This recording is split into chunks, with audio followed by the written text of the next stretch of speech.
انت تعرفني؟ انا اذيتك في حاجه قبل كده؟ كتير كتير جدا.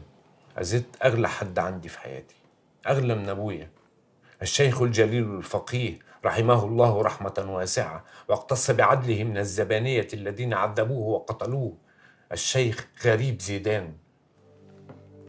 وغريب سيدان كان شيخك؟ واكتر، انت ضيعت مستقبلي كله. ازاي؟ احكي لي، اشجيني. الشيخ غريب زيدان كان يمت لأمي بصلة قرابة، وكان كل حاجة عندي في الدنيا. كانت أمي بتأمرني إن أنا أسأل عليه في وحدته، أوديله أكل ودواء وساعات لبس. كان عزيز النفس جدا. كل مرة كنت بقابله فيها كان بيعلمني حاجة جديدة عن نفسي وعن مجتمعي وعن ديني. كان بيشوف وبيسمع الملايكة.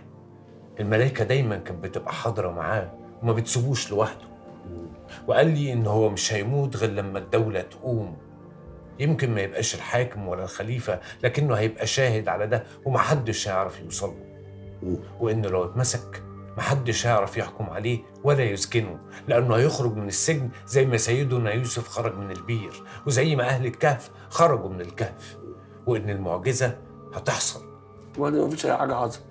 قبضت عليه، قلت هيخرج، ما خرجش.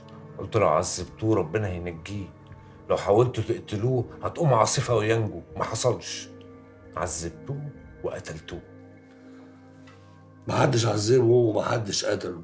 الراجل كان الله يرحمه عيان ومات لوحده. المهم طيب يا اخ اسامه، ما حسيتش من كل ده ان ده كله وهم؟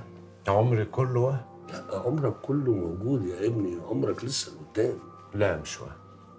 عارف ليه؟ لأني بسمع وبشوف زيه، وعرفت السر. ايه السر؟ هو فيا وفي غيري موجود، وهتشوف زي ما انت شايفني دلوقتي، زي ما هتشوفني وانا واقف فوق جثتك وافكرك انا عارف.